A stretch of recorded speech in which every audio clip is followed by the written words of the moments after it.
देश की ताकत तीनों है महान, जवान किसान और जनता महान।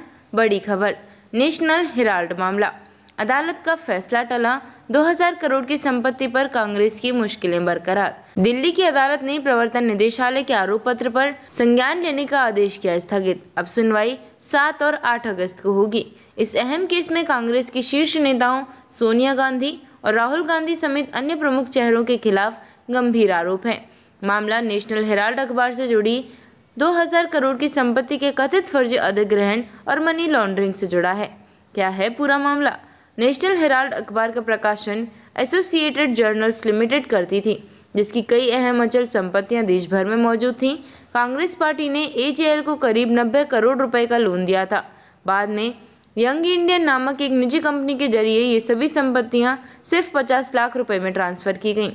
वाईआई में राहुल गांधी और सोनिया गांधी की 76% हिस्सेदारी थी, जिससे ईडी का आरोप है कि यह एक योजनाबद्ध साजिश थी ताकि सार्वजनिक संपत्ति को निजी हित में बदला जा सके।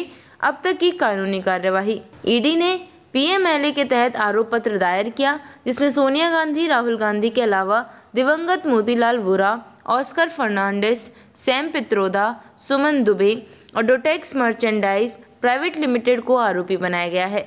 कोर्ट ने पहले 29 जुलाई को संज्ञान पर आदेश सुनाने की बात कही थी, लेकिन अब इसे 7-8 अगस्त तक के लिए टाल दिया गया है, क्योंकि कुछ तथ्यों पर अदालत ने स्पष्टीकरण मांगा है। विशेष न्यायाधीश विशाल गोगने ने पूरे जुलाई महीने में प्रतिदिन की सुनवाई के बाद यह निर्णय लिया। क्यों है यह मामला बेहद संवेदनशील?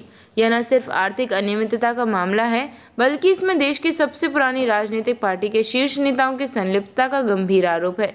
इस केस के नतीजे कांग्रेस की राजनीतिक साख और आगामी चुनावी रणनीति पर बड़ा असर डाल सकते हैं।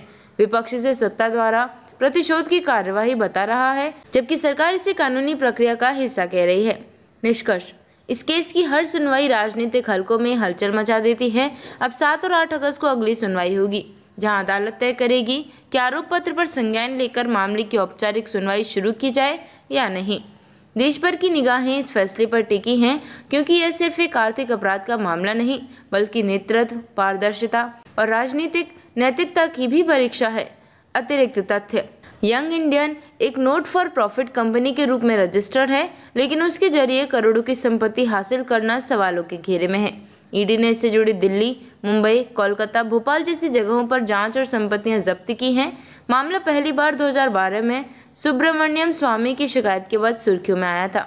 संभावित प्रभाव, यदि अदालत संज्ञान लेती है तो सोनिया और राहुल गांधी को नियमित पेशी के लिए बुलाया जा सकता है। यह कांग्रेस के लिए आगामी लोकसभा चुनावों से पहले बड़ा राजनीतिक संकट बन सकता है। बीजेपी से परिवारवाद और भ्रष्टाचार का प्रतीक बताकर मुद्दा बना सकती है। अगली सुनवाई 7-8 अगस्त 2025। देखते रहिए changing future TV. Like, share और सब्सक्राइब करना ना भूलें। देश, दुनिया और भविष्य की सबसे बड़ी खबरों के लिए।